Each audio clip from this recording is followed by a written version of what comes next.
3장 1절로 6절의 말씀 함께 찾아서 합독하도록 하겠습니다. 신약성경 191면 사도행전 3장 1절부터 6절까지입니다. 다 찾으신 줄 알고 1절부터 합독합니다. 시작. 제9시 기도 시간에 베드로와 요한이 성전에 올라갈새 나면서 못 걷게 된 이를 사람들이 메고 오니 이는 성전에 들어가는 사람들에게 구걸하기 위하여 날마다 미문이라는 성전문에 두는 자라.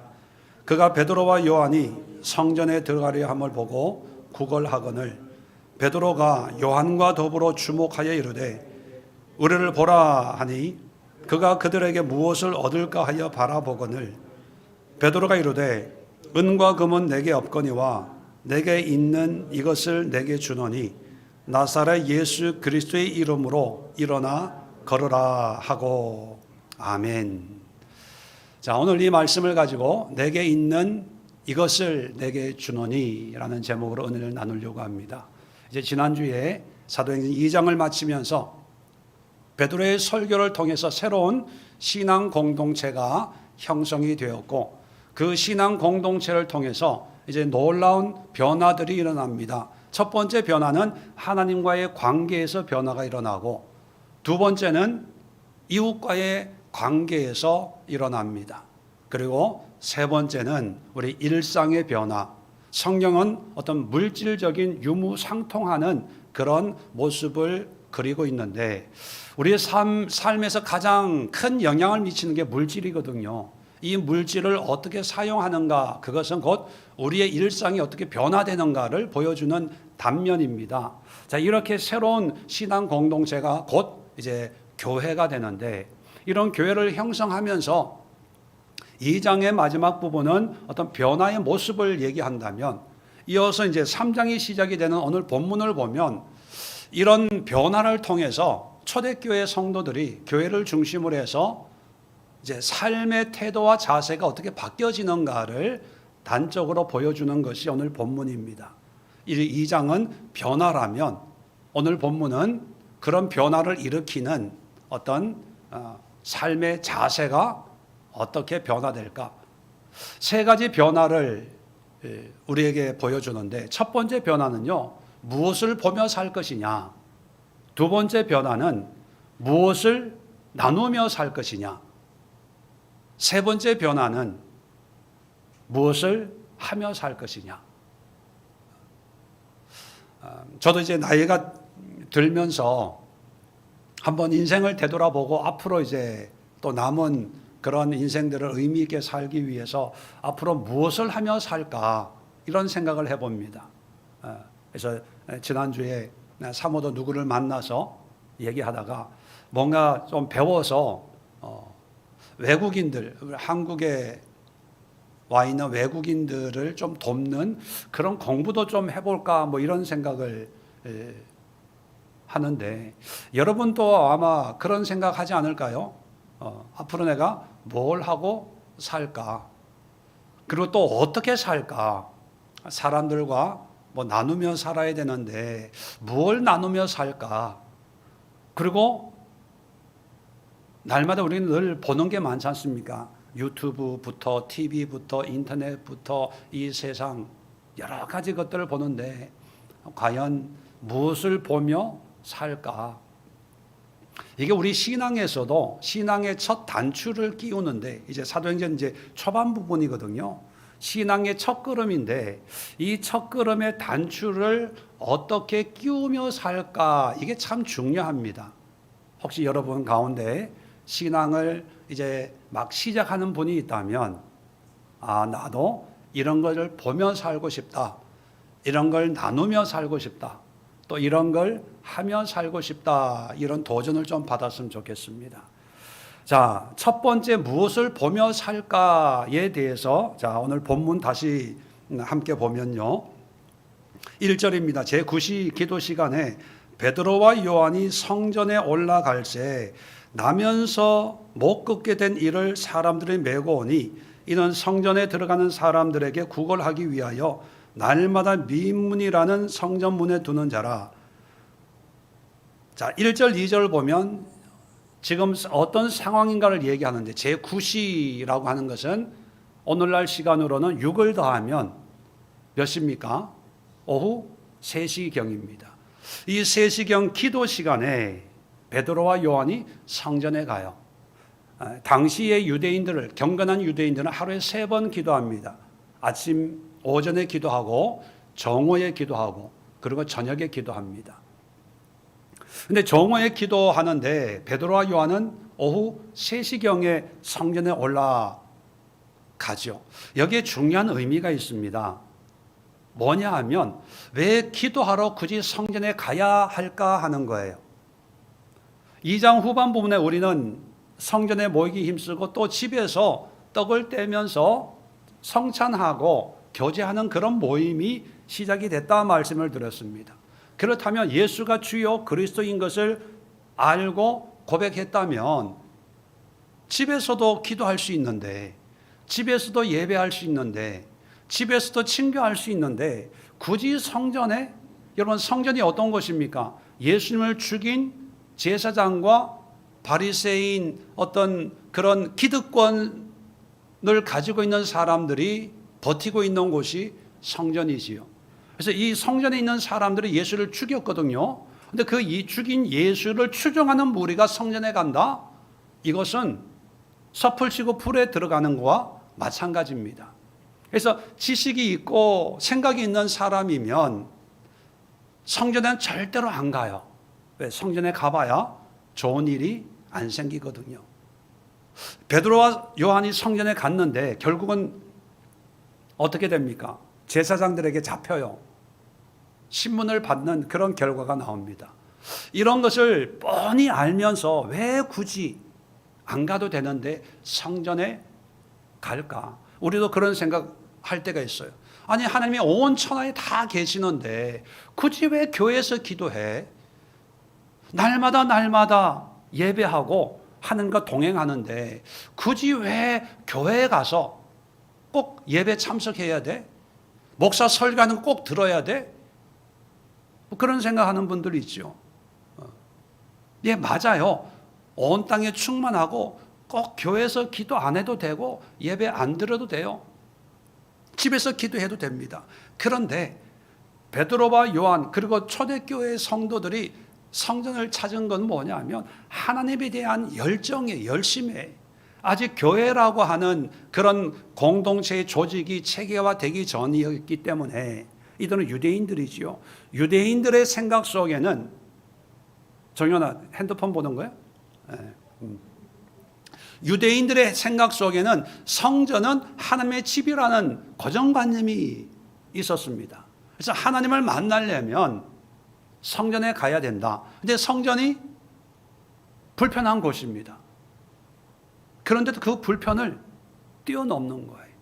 하나님을 만나려고 하는, 하나님을 예배하고 함께 기도하려고 하는, 하나님과의 관계를 맺으려고 하는 그런 열정, 열의, 열심, 이런 게 초대교회 성도들에게 있었습니다. 그래서 하나님을 바라보는 그런 믿음과 함께 자 가는데 하나님만 보이는 게 아니라 오늘 2절에 보면 나면서부터 못 걷는 장애인을 보게 됩니다. 이 장애인을 생각해 볼 때 여러분, 오늘 베드로와 요한이 가는 지나가는 문이 미문이라고 표현하고 있는데, 미문은 말 그대로 아름다울 미자예요. 가장 아름다운 어떤 디자인이 되어 있는 그런 문이기 때문에 성전에 가는 여러 문들이 있는데 그 중에 가장 많은 사람들이 이용하는 문입니다. 그러니까 많은 사람들이 이용하다 보니까 구걸하는 사람들이 제일 선호하는 그런 장소예요. 자, 그렇게 보면 이 미문에 구걸하는 사람이 오늘 성경에 나오는 이 나면서부터 걷지 못하는 장애인 한 사람만 있었을까요? 아니면 다른 많은 장애인들과 거지들과 이런 상인들이 함께 있었을까요? 정황상 여러 종류의 사람들이 있다고 우리는 유추해 볼 수가 있습니다.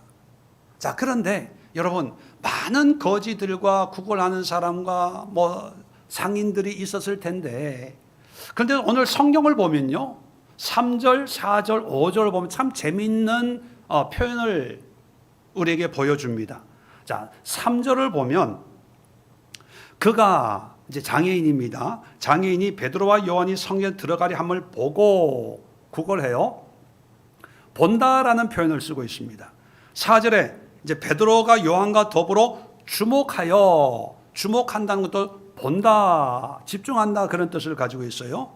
그리고 우리를 보라는 표현을 해요. 자, 5절에 그가 그들에게 무엇을 얻을까 하여 바라본다는 표현을 합니다. 본다는 표현이 4번 나와요. 3절, 4절에 2번, 5절에 1번. 근데 원어를 보면요, 본다는 이 단어가 다 달라요. 다 각각이에요. 그런데 이 저자인 누가는 장애인이 베드로와 요한을 보고 베드로와 요한이 장애인을 보는 이것을 4가지 단어로 각각 표현을 해요. 그건 뭐냐면 각각의 의미가 다 다르다는 걸 의미하는 거죠. 자, 어떻게 다른지 간단하게 설명을 하면 3절에 장애인이 베드로와 요한을 보는 거는 그냥 일반적으로 보는 거예요. 습관적으로 구걸하는 입장에서 보면서 한 푼 주세요, 도와주세요, 어제 저녁을 못 먹었어요, 자비를 베풀어 주세요 이러면서 그냥 습관적으로 아무 기대 없이 그냥 일반적으로, 헬라어로 에이도라는 단어인데 그냥 일반적으로 보는 거예요. 우리가 습관적으로, 자연적으로 아무 의미 없이 그냥 보는 거예요. 자, 그러면서 베드로와 요한만 보는 게 아니라 지나가는 사람은 다 얼굴 쳐다보면서 아마 구걸을 하고 있는 거죠. 자, 그런데 4절에 베드로와 요한은 주목합니다. 주목한다는 것은 특별하게 관심과 어떤 의미를 가지고 뚫어지게 쳐다보는 거예요. 말씀드린 것처럼 이 장애인만 있는 게 아니고 다른 여러 종류의 사람들이 많았을 텐데 왜 베드로와 요한은 이 장애인을 뚫어지게 주목했을까? 그리고 그 다음에 우리를 보라라는 말은요, 우리 외모를 보라는 게 아니에요.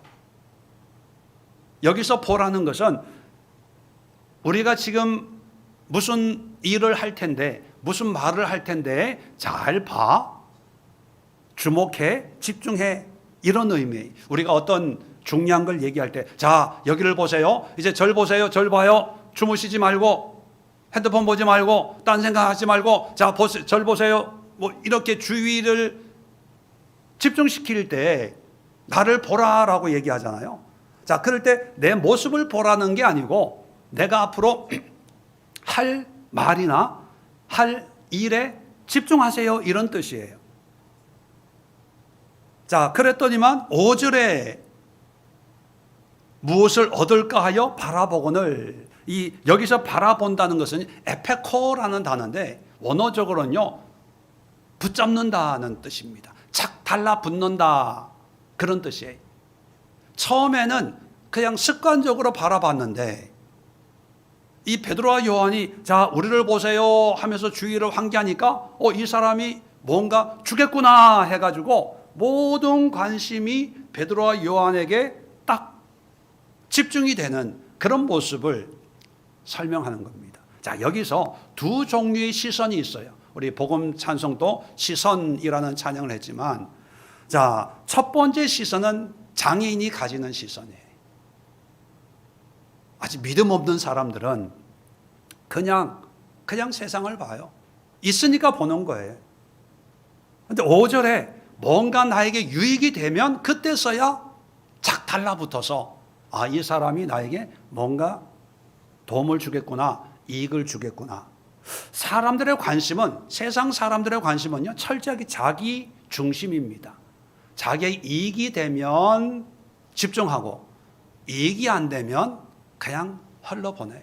한 귀로 듣고 한 귀로 흘러보내고, 이 귀의 비유처럼 한 눈으로 보고 한 눈으로 그냥 지워버리고, 근데 자기에게 조그만 이익이 되면 손을 붙들고 반갑습니다. 오랜만입니다. 뭐 차나라도 한잔 하죠. 뭐 이래요. 이게 철저하게 어떤 거래죠. 거래. 그런데 베드로와 요한의 시선은 좀 달라요. 주목했다는 표현을 생각해 보면 여러분 이 베드로와 요한은 장애인에게 뭐 도움 받을 게 없거든요. 괜히 주목해봐야 내 주머니에서 뭔가 나가야 되는 거예요.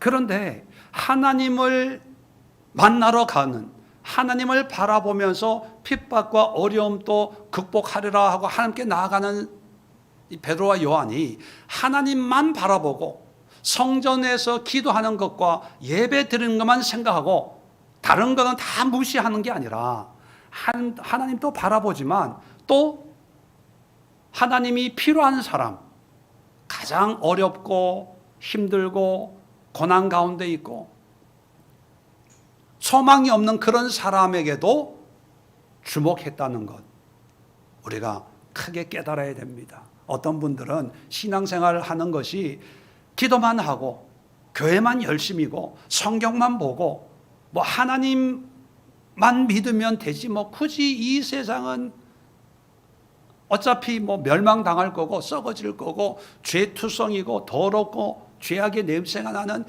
이런 세상은 가까이 하면 안 돼. 뭐 이런 생각을 가지고 있는 분들도 없지 않아 있는데 참 위험한 겁니다. 21일 기도회 동안 다니엘서를 우리 공부했지 않습니까? 다니엘서도 보면 다니엘이 한 나라의 총리로서 국정에 얼마나 바쁜 그런 하루하루를 살았겠습니까? 근데 다니엘서를 보면요, 환상을 봐요. 하나님의 역사를 봐요. 그러면서 또 이 세상을 또 봅니다. 이 세상을. 하늘에서는 미가엘 천사와 영적인 군주들과 싸우는 그런 환상을 보기도 하고, 이 땅에서는 짐승으로 상징되는 이 땅의 권세 잡은 자들이 서로 땅을 뺏고 빼앗는, 바벨론을 페르시아가 집어삼키고 페르시아는 헬라에게 무너지고 헬라는 로마 제국에게 무너지는 이런 이 세상의 어떤 정치적인 어떤 역사적인 상황적인 것을 보면서 기도하는 그런 다니엘의 모습을 우리가 함께 공부했지 않습니까? 우리도 무엇을 보며 살까? 첫 번째 하나님을 바라봐야 돼요. 기도해야 되고 예배 드려야 됩니다. 그렇다고 해서 세상을 무시하는 게 아니라 우리 주변에 정말 버림당한 그런 사람들을 볼 수 있어야 됩니다. 그런데 우리 그리스도인들이 너무 이 세상을 바라보면서 보다 무슨 생각이 드냐 하면 세상을 보니까 너무 도움을 줘야 될 사람들이 너무 많거든요. 또 도와달라는 사람들이 너무 많아요. 그럼 다 도와줄 수가 없잖아요. 다 도와줄 수 없다는 거에 또 죄책감을 가집니다. 야, 내가 이렇게 맛있는 거 먹어도 돼? 헌금해야 되는데. 이 커피, 요즘 커피값이 장난이 아니지 않습니까? 뭐 7,000원, 8,000원, 어떤 데는 9,000원 하더라고요. 커피만 먹습니까? 케이크 하나 먹으면 웬만한 정신값 훌 날아가요. 그럴 때, 야, 이 돈이면은 선교지에 아이들을 한 달 급식을 하는데 내가 이렇게 뭐 이런 또 선한 죄책감을 느낄 때가 있습니다. 여러분, 그렇다면 이거 한번 생각해 보세요. 베드로와 요한이 성전에 가는데 말씀드린 것처럼 상황적으로 여러 구걸하는 사람, 거지들이 많이 있죠. 그런데 그런 사람들을 베드로와 요한이 다 도왔습니까? 아니, 조금 전 2장 후반 부분에 유무상통하는 재산을 팔아서 가난한 자에게, 필요한 자에게 다 나누는 어떤 그런 공동체를 경험했잖아요. 자, 그러면 구걸하는 사람이 뭘 먹을 걸 달라고 하면 줘야 돼요? 안 줘도 돼요? 어제까지 경험을 보면 다 줬어요. 이제 옷도 벗어 줘야 될 판이에요.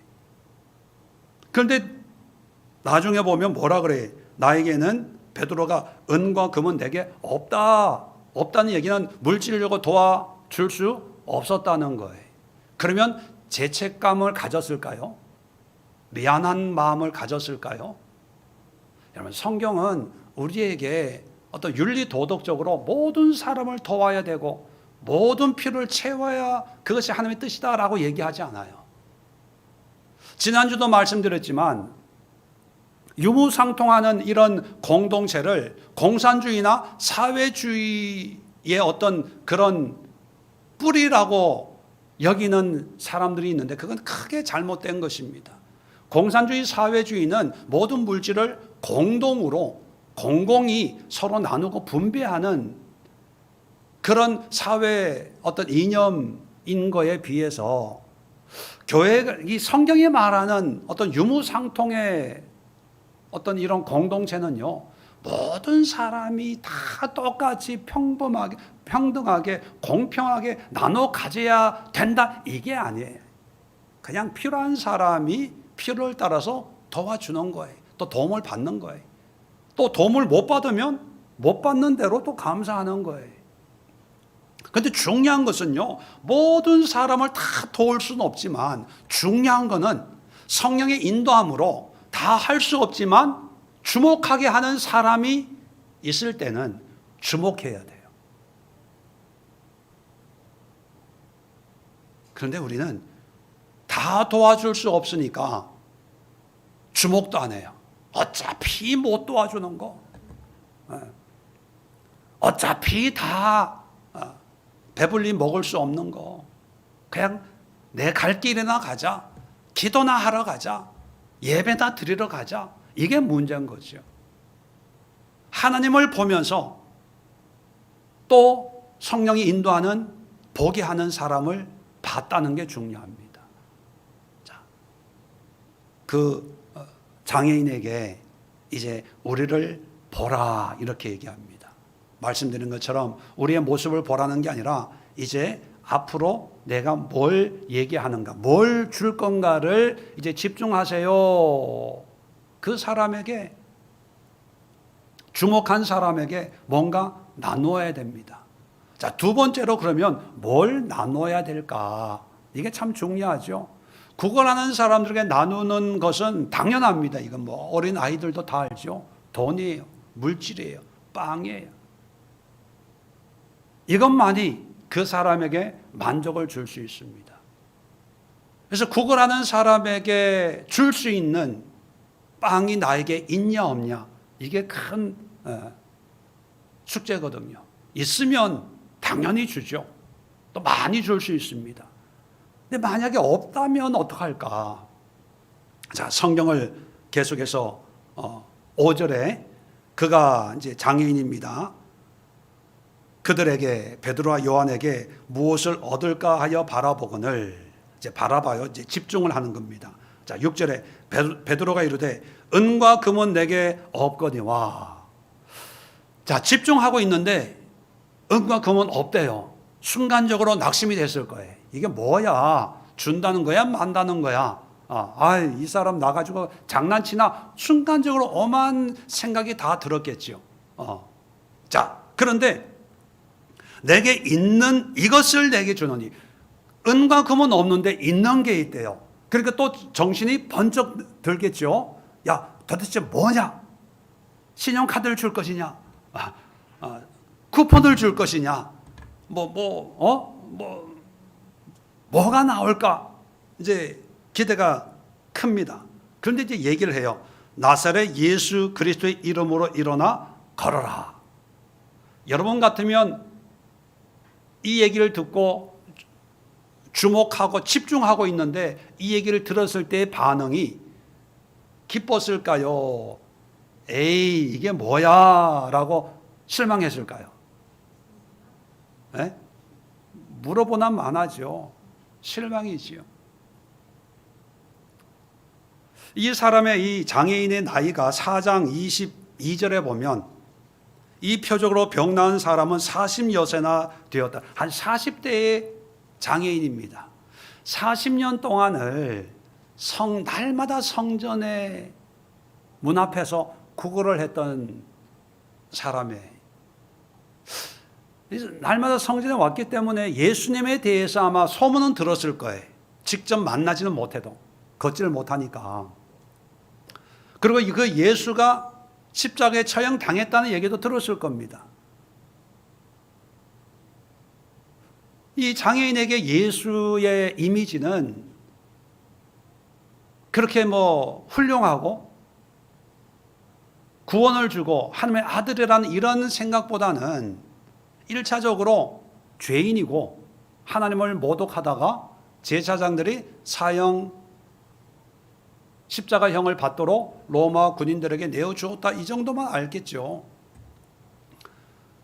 그런데 그 예수를 추종하는 이 사람이 구걸을 하는데 필요한 빵은 주지 않고 이단으로 낙인 찍혔던 예수의 이름으로 일어나 걸어라.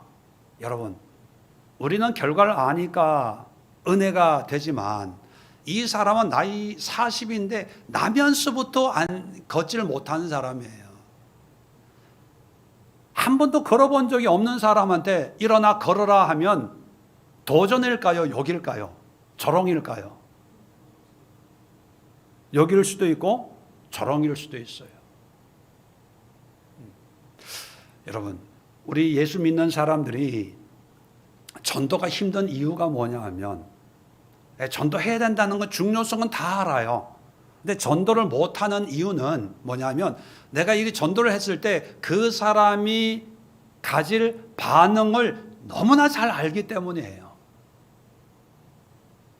이 사람한테 내가 예수 얘기하면 이 사람은 지금 돈이 없어서 쩔쩔매는데 예수 얘기하면 오히려 화난데 불난데 부채질 하는 것 같고, 지금 내가 얘기해도 이 사람의 관심은 다른 데 있기 때문에 내 말 안 들어. 또 이 사람은 예수 얘기를 해도 안 믿어. 관심 없어. 오만 그런 생각들을 우리가 너무나 잘 알고 있어요. 그러니까 선뜻 예수 얘기는 안 나오고, 돈이 필요한 사람에게 뭐가 나옵니까? 도와줄 수 있는 물질이 먼저 나오고, 도와줄 수 있는 물질도 없다면 그냥 얘기 안 하는 게 상책이에요. 이것도 안 하고 저것도 안 하고 그냥 일상 얘기만 하고 잘 지내냐, 안부만 묻고 헤어지는 게 서로가 편안한 관계를 형성한다고 우리는 고정관념으로 가지고 있습니다. 베드로와 요한도 이걸 모르겠습니까? 구걸을 해요. 또 무엇을 줄까 집중해서 바라보고 있는데 빵을 줘야지 이게 위로고, 빵을 줘야 관계가 회복이 되는 거지. 여기다가 예수의 이름으로, 그리고 일어나 걸어라, 이건 욕하는 거지요. 조롱하고 장난치는 어떤 그런 의미로밖에 비춰지지가 않는다는 겁니다. 그런데 내게 은과 금은 없는데 내게 있는 것으로 내게 주겠다. 그 얘기는 베드로와 요한에게 있는 것은 뭡니까? 예수밖에 없다는 거예요. 우리가 두 번째 무엇을 나눌까? 오늘날은 물질 사회이기 때문에 많은 분들이 이런 꿈을 꿉니다. 사업 잘해서 돈 많이 벌어서 주식 투자 잘해서 이제 좀 선한 사역을 하면서 살고 싶다. 어려운 사람 도와주고 기부도 하고 이러고 살고 싶다. 이게 아마 가장 바람직한 시대의 모습이 아닐까 생각을 합니다. 예, 그러면 좋지요.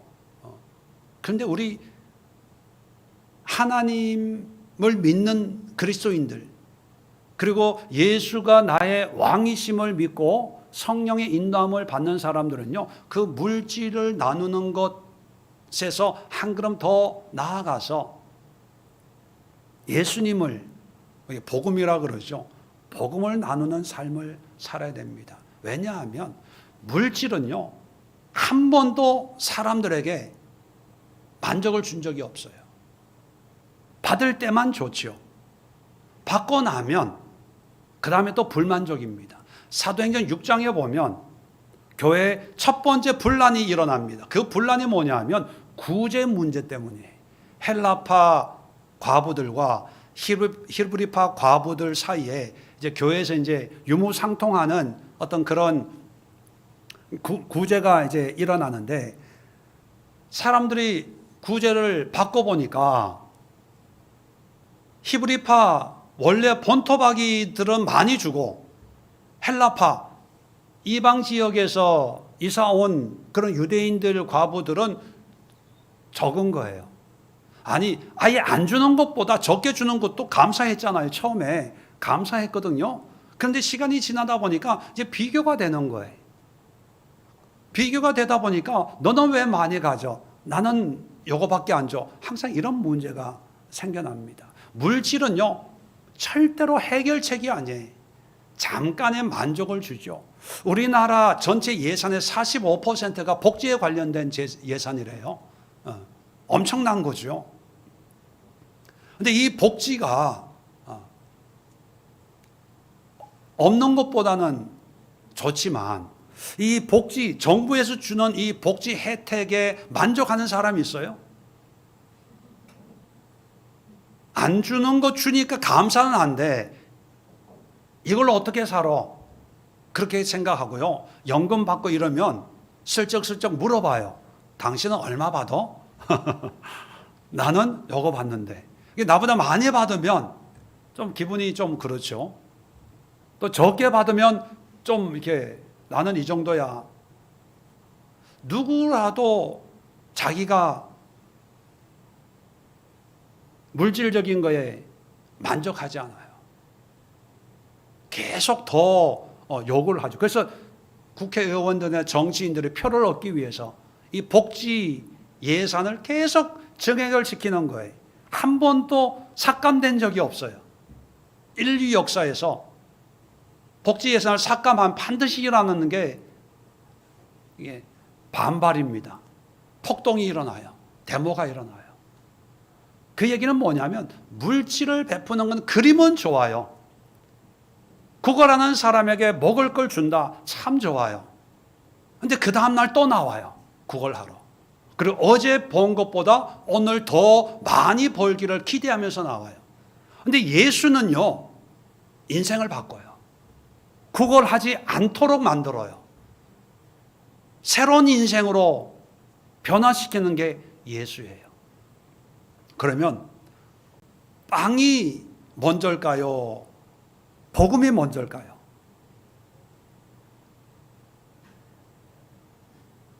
빵이 먼저예요? 복음이 먼저예요? 네. 정답은 복음이에요. 근데 현실은 빵을 먹어야 마음이 열리지. 그래서 다 교회도요, 빵에 관심을 가집니다. 근데 이 빵이 먼저냐, 복음이 먼저냐, 이 질문 자체를 바꿔야 됩니다. 이것 때문에 사람들이 많은 오류에 빠져요. 뭐가 먼저냐? 처음에 배 고픈 사람에게 밥을 먼저 먹여야지. 아픈 사람 먼저 치료해야지. 그리고 복음을 전해야지. 이런 논리에 다 빠져서 결국은요, 어떻게 되냐면 교회도, 제가 아는 어떤 단체도요, 처음에 교회에서 시작을 했어요.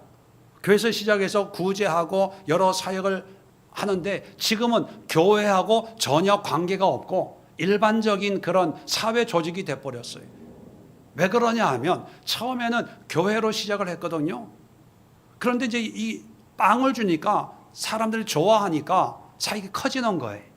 점점 커지다 보니까 교회가 후원할 수 있는 어떤 선을 점점 넘어버리는 거예요. 그래서 교회에서는 예산을 집행할 때 뭐 이렇게 돈을 많이 쓰냐, 좀 전략해라 자꾸 이러니까 서로 힘든 거예요. 이렇게 후원을 받아야 되는데, 자, 후원을 받을 때 다른 교회에서 후원을 받아야 되지만 다른 단체나 다른 조직이나 어떤 이제 시점에선 정부에서도 후원을 받아야 될 상황이 있거든요. 자, 그럴 때 제3자가 후원할 때 이 조직이 교회와 연결되어 있다는 걸 싫어해요. 기독교 종교단체에서 하는 걸 싫어하니까 그냥 하나의 조직으로 독립이 되면 우리가 마음껏 도와줄게. 왜냐하면 정부 입장에서도 어떤 특정 종교 단체를 후원한다 이런 것보다는 어떤 사회 단체를 후원한다, 이게 그림이 더 좋거든요. 그러니까 더 많은 일을 위해서는 더 많은 후원이 필요하기 때문에 독립을 하는 거예요. 여러분, 교회에서 독립을 한다는 얘기는 뭐냐면 복음과는 상관없이 이제 구제하는 것을 전적으로 수행하는 그런 사회 조직이 된다는 얘기거든요. 결국은 복음을 위해서 시작을 했는데 결국은 복음은 버리고 빵을 선택하는 결과가 생기는 게 비일비재하게 일어나는 거예요. 그 이유가 뭐냐면 빵이 먼저냐 복음이 먼저냐, 이 논리에 빠져 있는 거예요. 자, 이 논리가 아니라 빵이 중요하냐 복음이 중요하냐, 이 질문을 하면 정답이 명확해져요. 뭐가 중요합니까? 복음이에요. 복음을 위해서 빵을 사용하는 거예요. 복음을 위해서 배고픈 사람에게 밥을 먹이는 거예요. 최종 근본적인 목적은 복음이에요. 복음의 중요성을 우리가 기억하고 확신을 가져야 되는데 너무 빵이 먼저다는 생각 때문에 우리의 마음이 이 빵으로 흘러갔어요. 그 결과가 오늘날 우리 교회, 신앙 공동체 믿는 사람들이 숫자는 많아졌는데 신앙의 능력을 잃어버린 이유가 아닐까. 어떤 책을 읽어보니까 이 본문을 이런 말로 설명을 하더라고요. 가장 비참한 사람이 어떤 사람이냐, 신앙인들에게 가장 비참한 신앙인 어떤 신앙이냐, 은과 금은 있지만 예수가 없는 사람, 이게 가장 비참한 신앙인이고 더 비참한 신앙인이 있대요. 은도 금도 없고 예수도 없는 사람. 여러분, 우리가 남은 생에 뭘 나눌까? 여러분, 돈 많이 벌어서 물질로 이렇게 속지 마세요. 절대로 그런 일은 일어나지 않습니다. 만약에 그런 일이 일어난다면 복음과 상관없이 될 확률이 다분히 높아요. 그런 생각하지 마시고 지금 환경과 형편에서 빵도 중요하지만 복음이 더 중요해, 이 생각을 늘 하셔야 돼요. 그래야 복음이 중요해라는 생각을 해야 복음을 필요로 하는 사람을 만나면 복음이 나가는 거예요. 복음이 중요한 생각이 없고 돈 벌어서 나눠야지 이런 생각이 있으니까 나중에 목사님 기도 많이 해주세요. 내가 사업 잘 되면요, 뭐 이 문제만 해결되면요, 내가 뭘 하고 제가 그런 기도 부탁을 많이 받았는데요, 한 번도 그렇게 산 분 한 번도 못 만나봤어요. 네. 지금부터 돈 없어도 돼요. 금, 은 없어도 돼요. 부자 안 돼도 돼요. 뭔가 대박이 안 나도 충분히 알 수 있습니다. 내가 만나는 사람들에게, 필요한 사람들에게 성령이 나에게 주목하게 하는 그런 감동이 있으면 예수를 전하고 복음을 전하고 또 기도할 장소, 예배 드릴 장소에 있으면 그 순간에 순종해서 기도하고 예배하고 이런 마음가짐을 가져야지, 자꾸 빵에 이 사람이 필요한 게 빵인데 이거를 채워줘야 되고 이걸 해야지 뭐 복음 이게 무슨 소용이 있어, 이런 생각이 드니까 자꾸 돈 벌려고 하는 거예요. 환경이 뭔가 나아지려고 하는 거예요. 그 얘기는 뭐냐면 내 평생에 한 번도 그렇게 살아볼 수가 없는 그냥 희망사항만 가지고 평생 할 걸 했으면 기도만 하고 참 힘든 그런 신앙의 여정을 걸어가야 되는 결과를 낳게 되는 겁니다. 여러분, 나눌 수 있는 것은 빵도 중요하지만 더 중요한 것은 복음이다.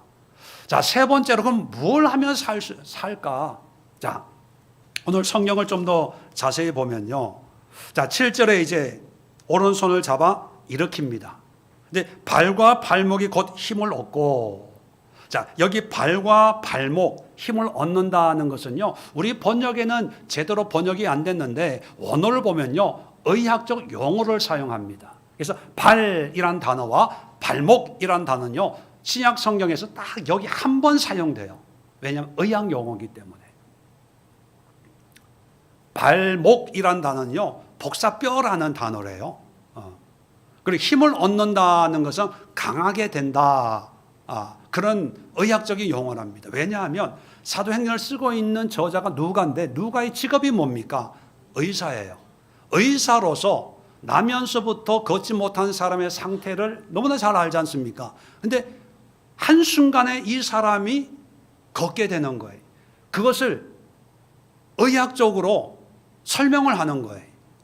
이것이 발과 복사뼈의 어떤 힘줄에 그게 어떤 조직이 강해지고 그게 세워져 가지고 이렇게 치료가 됐다. 하나님의 기적을 직업적으로 전문 용어로 사용해서 그 치료가 일어났다는 것을 확인시켜 주는 거거든요. 자, 치료가 됐습니다. 자, 그 다음에 결과가 뭐냐면 8절에 뛰어서서, 뛰어라는 분사형이에요.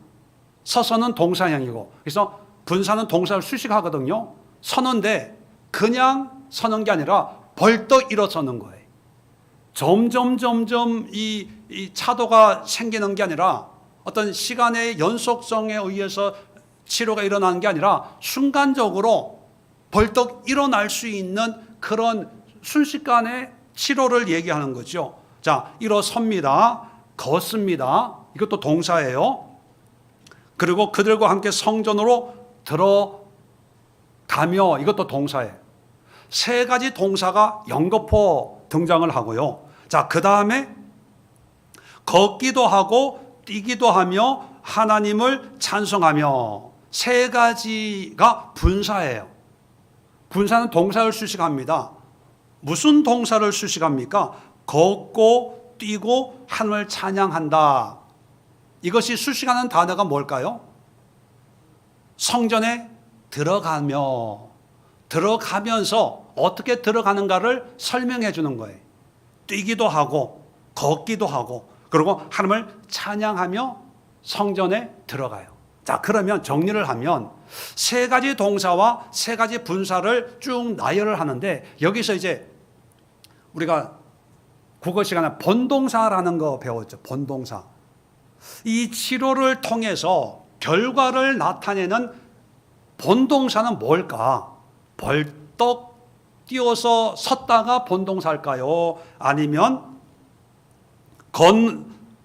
걷는다는 게 본동사일까요? 아니면 성전에 들어간다는 게 본동사일까요? 예, 맞아요. 모든 단어는 한 단어에 집중하고 있는데 그들과 함께 성전에 들어간다는 것을 강조하기 위해서 이 치료가 벌떡 일어설 수 있게 치료가 되어서 걸을 수 있게 되었고, 그리고 뛰기도 하고 걷기도 하고 하나님을 찬양하면서 뭘 했냐? 성전에 들어간다. 이걸 강조하는 거예요. 결국은 핵심은 뭐냐? 치료받은 사람이 치료받고 끝났다, 고침받았다, 이게 아니라 고침받아서 성전에 들어갔어. 이게 결과예요. 고침받은 게 목적이 아니라 40년 동안 성전 문 앞에만 있었던 사람이, 한 번도 성전 문지방을 건너가 본 적이 없는 사람이 하나님이 고쳐서 드디어 성전 문턱을 넘어서 성전에 뛰어갔습니다. 이게 치료의 결과를 알려주고 있는 거예요. 여러분 같으면 평생 불치의 병을 앓다가 걷지 못하는 어떤 질병을 앓다가 고침받았어요. 그러면 여러분 제일 먼저 어디 가시겠습니까? 솔직하게. 유럽 여행? 바다 구경? 등산? 고향? 친구? 뭐 그럴 수 있잖아요. 근데 이 사람은 제일 먼저 한 게 뭡니까? 성전에 가는 거였어요. 여러분, 진정한 치료는요, 하나님과의 관계가 회복되는 게 치료예요. 많은 간증에 암이 치료받고 뭐 수술해서 고침받고 뭐 당뇨가 떨어지고 뭐 고혈압이 떨어지고 뭐 이런 어떤 그런 어떤 의학적인 치료를 얘기하지 않습니까? 하나님이 기도했더니 이렇게 해줬어, 저렇게 해줬어, 뭐 고쳐줬어, 뭐 다. 근데 여러분, 예, 하나님이 하셨어요. 고쳐주신 거예요. 근데 진정한 치료는 그런 치료를 통해 결국은 하나님과의 관계가 가까워지는 거예요. 요한복음 5장에 보면 베데스다 연못가에 38년 동안 누워있던 환자 이야기가 나와요. 그 환자를 보고 예수님이 내 자리를 들고 일어나 걸어가라라고 얘기했어요. 38년 동안 걷지 못하고 누워있던 사람이 벌떡 일어나서 어디로 갔습니까? 어디로 갔어요? 성경에 나와요. 어디에? 성전으로 가요. 성경이 우리에게 뭘 가르치고 뭘 요구하고 있는가를 분명히 얘기하고 있지 않습니까? 예수님이 세례 받으시고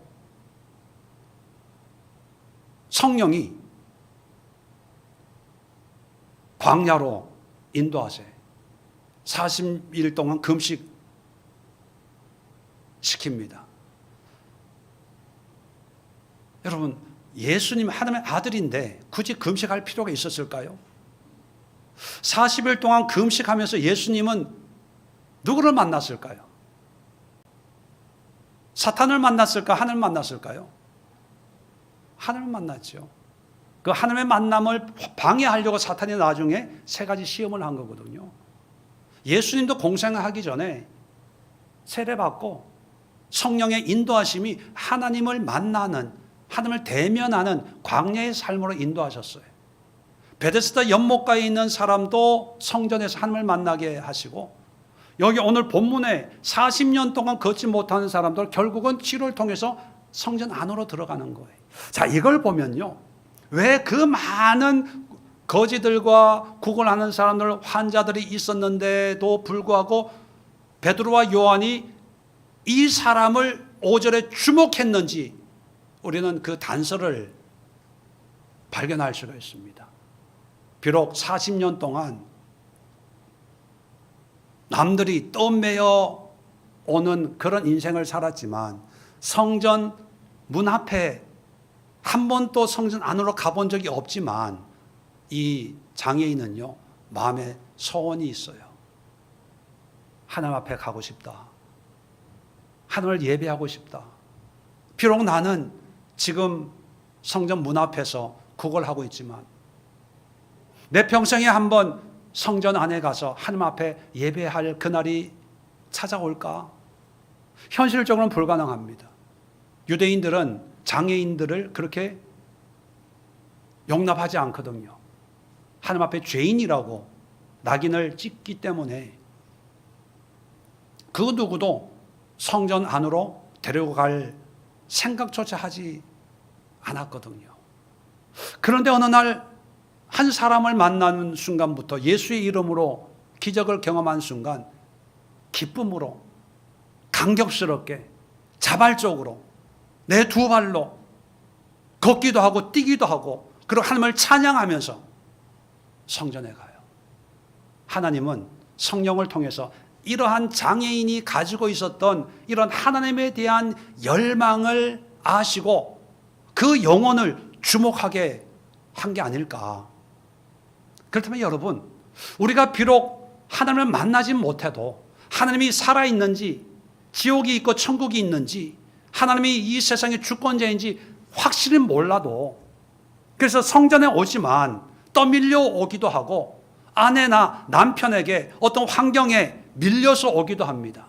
성전에 와서 예배 드리지만 한 번도 하나님이 임재하시는 그 말씀 앞에 나가지 못하고 늘 문간 바깥에서 그냥 앉아있고 누워있는 상황일 수 있어요. 왜? 믿음은 다 공평하지 않으니까.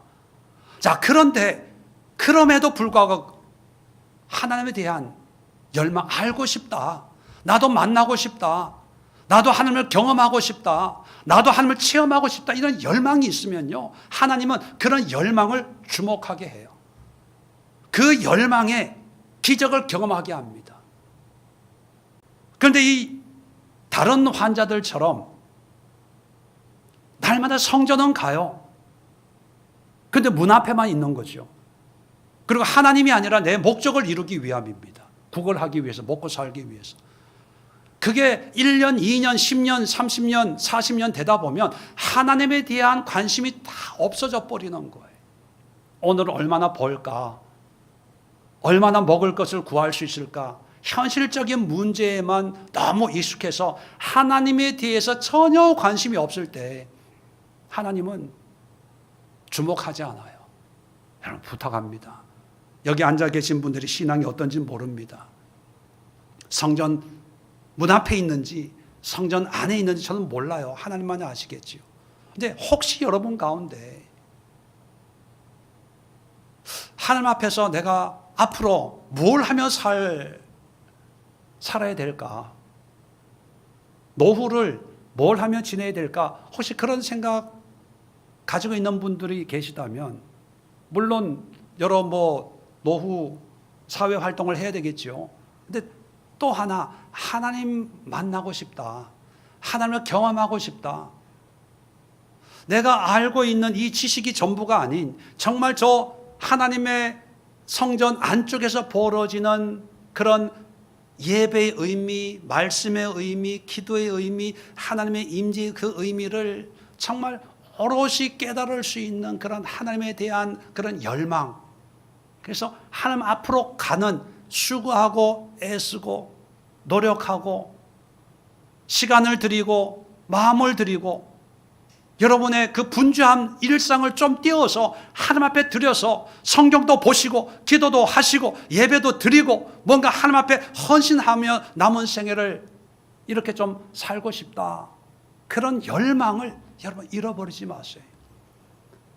그런 뜨거움을 여러분 세상에 빼앗기지 마세요. 너무 이 교회 생활에 익숙해서 이런 것이 신앙 아니야? 이런 것이 믿음 아니야? 이런 것이 교회 생활 아니야? 여기에 빠지지 마세요. 아니에요. 절대로 그렇지 않습니다. 성전 문 밖에 인생이 있고 성전 안에 인생이 있는 거예요. 성전 안에서 정말 하나님을 만나서 하나님 앞에 은도 금도 없지만 내게 있는 것으로 내게 줄 수 있는 예수의 이름을 줄 수 있는 그런 삶이 있어요. 그런 삶을 지금 살지 못하고 있지만 그런 삶에 대한 열망을 잃어버리지 마세요. 그런 열망이 있는 자에게 베드로와 요한 같은 사람들을 보내시고 주목하게 하시고 예수의 이름으로 일어나 걸어서 변화된 삶, 놀라운 은혜의 삶을 충분히 살게 하시는 것이 바로 하나님의 역사고 예수님이 원하는 것이고 성령께서 그런 일을 위해서 지금 우리 가운데 운행하고 있습니다. 말씀을 정리하고 마치겠습니다. 여러분, 우리는 은과 금이 없다고 낙심합니다. 돈이 없어서, 환경이 어려워서 뭘 못한다고 얘기합니다. 아닙니다. 있으면 있는 대로 쓰임 받을 수 있지만 없으면 없는 대로 더 크게 쓰임 받아요. 정작 우리에게 있어야 될 것은 뭡니까? 예수 그리스도에 내게 있는 것으로 내게 주노니 과연 나에게 예수의 이름의 권세와 예수가 주와 그리스도 되심, 나의 왕 되심에 확신한 믿음이 있는지 여러분 확인해 보시고 그 예수로 말미암아 이제 이 세상을 어떻게 보며 살까? 무엇을 하며 살까? 무엇을 나누며 남은 생애를 살까? 함께 기도하는 우리 예수의 모든 성도들 될 수 있기를 주의 이름으로 축원을 드립니다. 기도합니다. 좋으신 하나님 아버지, 은혜와 사랑을 감사합니다.